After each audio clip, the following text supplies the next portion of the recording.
Most people see a financial crash as this sudden, unpredictable catastrophe, like a bolt of lightning hitting a clear sky. But the reality is actually far more paradoxical. In the world of economics, when everything looks like it's functioning perfectly, that's actually when the crash is drawing closer. Now, we're moving past those alarmist news headlines to dismantle the actual machinery of how a recession happens. To start, we need a precise definition. A recession is a period of economic decline characterized by a decrease in gross domestic product, or GDP. In plain terms, this just means the total value of all goods and services produced by an economy is shrinking. When that line on the graph dips, it means the volume of things being made and sold is contracting. This decline is rarely triggered by one single isolated event. Instead, it's usually the result of a drop in consumer demand, a freeze in investment, or a systemic financial crisis. Whether the catalyst is breakaway inflation, broken supply chains, or spiking interest rates, the end result is always the same. People spend less. And that is exactly where the feedback loop begins. To understand how a crash occurs, we have to isolate the one number that governs global expectations: gross domestic product, or GDP. Think of GDP as the ultimate annual receipt for an entire economy. It's the total market value of everything produced and sold within a country's borders over a single year. This includes every single transaction: your morning espresso, the purchase of a new electric car, the monthly rent payment, and even the professional fee for a private piano lesson. It's a massive, all-encompassing sum that attempts to capture the collective heartbeat of a nation's productivity. To grasp the scale, consider the year 1990. In that year, Britain's GDP was approximately £1 trillion. To put that in perspective, if you spent £1 every single second, it would take you over 31,000 years to spend £1 trillion. Yet this staggering number represents something very simple: the total value of all work performed and goods sold across the entire country over 12 months. It's a bit surreal when you think about it. A single digit attempting to summarize the daily lives, struggles, and spending habits of millions of individuals. But if you track the GDP graph over several decades, a mysterious pattern emerges. It's a rhythm that reveals why these crashes are not accidental glitches, but are actually built into the very design of the system. Let's ground this in something tangible: a neighborhood bakery. To see how the economic machine actually breathes, we have to recognize that the economy consists of two primary actors: households, which are the people, and firms, which are the businesses. In our scenario, you are the household, and the baker is the firm. When you walk in and buy a sourdough loaf, you aren't just securing your breakfast, you're fueling the engine. Economic growth occurs when people spend money at businesses, which allows those businesses to pay their workers and their rent, and that in turn encourages investors to provide more capital for expansion. Follow the path of your $20. It goes to the baker, who uses it to pay the salary of the apprentice in the kitchen and the monthly rent for the shop. That apprentice then takes their paycheck and spends it at the local pharmacy or the cinema. The landlord takes the bakery's rent and buys a new suit. This cycle is a continuous, interlocking loop of exchange. As long as this flow remains steady and expands, the total value of everything produced increases. And that is exactly when GDP climbs. It's a symbiotic relationship where your spending becomes someone else's income, which then becomes the next person's spending. Everything seems stable until a single domino falls. This disruption rarely starts with a global explosion. It begins with a subtle shift in the cost of doing business. For example, if the central bank raises interest rates, it becomes more expensive to borrow money. This directly impacts those investing in the bakery. When the cost of a loan rises, the investor decides against buying that new industrial oven or expanding the storefront. They just stop. But the trigger isn't always a line on a bank statement.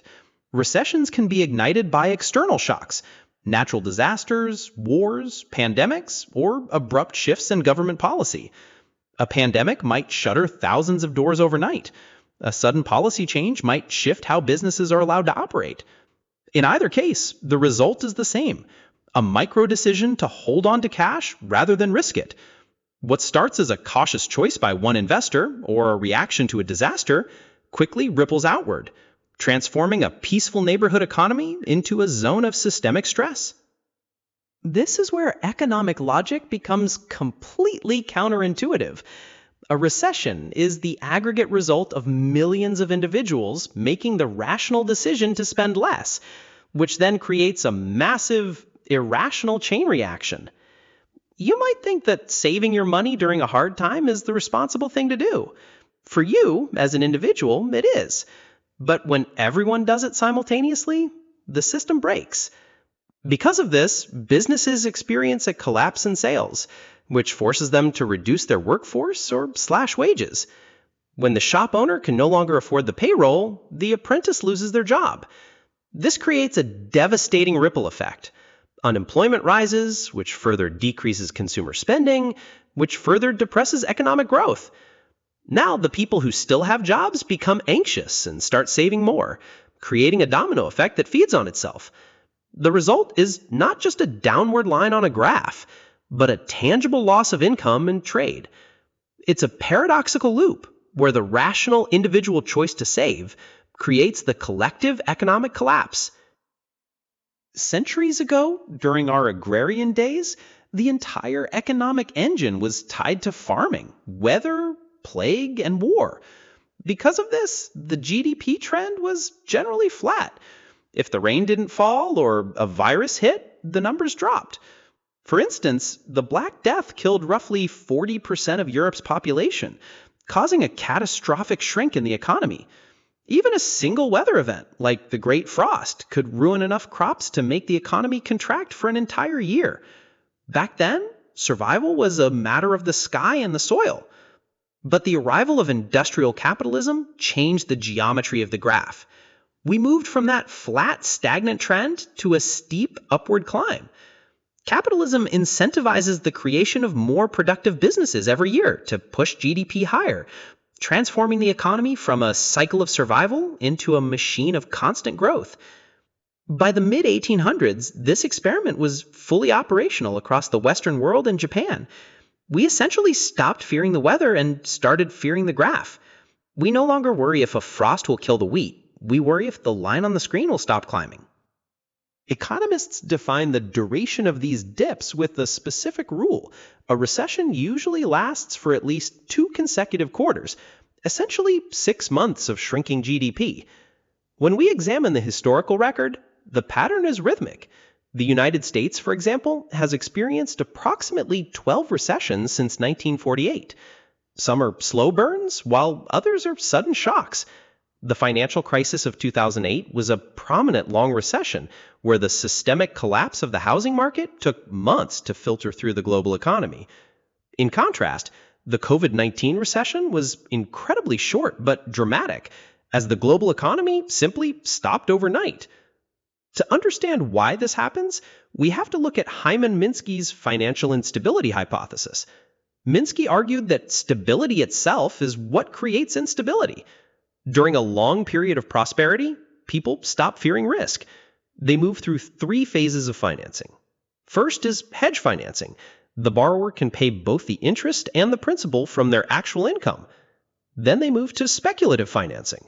They have enough income to pay the interest, but they must constantly refinance the debt to keep going. Finally, they reach the Ponzi phase. In this phase, the borrower doesn't even have the income to pay the interest.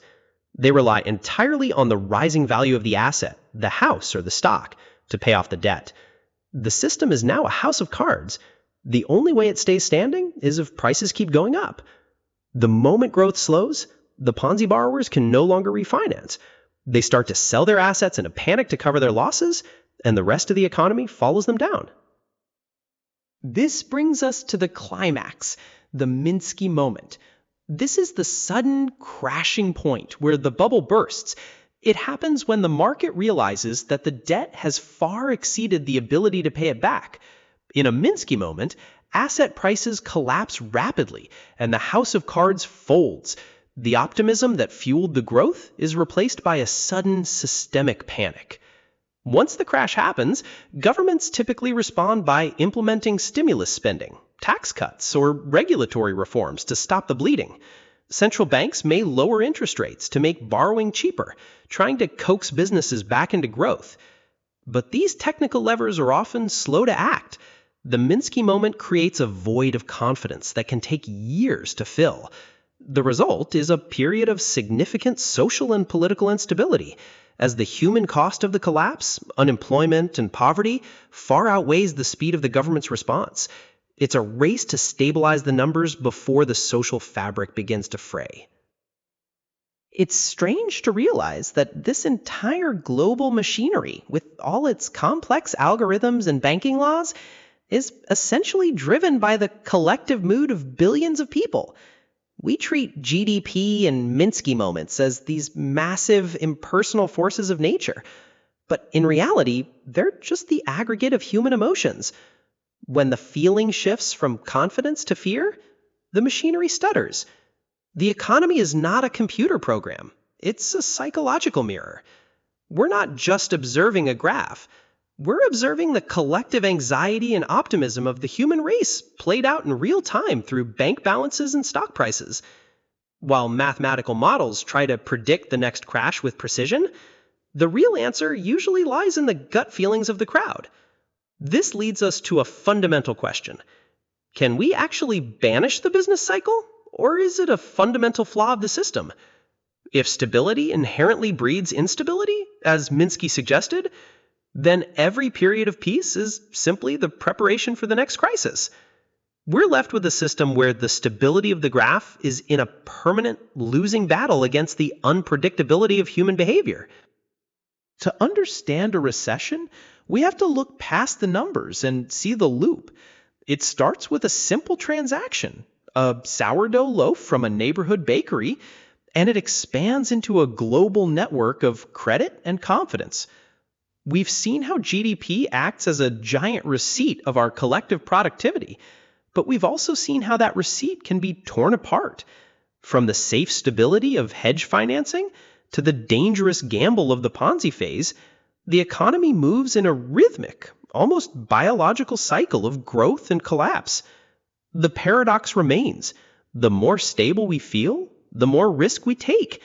And the more risk we take, the closer we move toward the Minsky moment.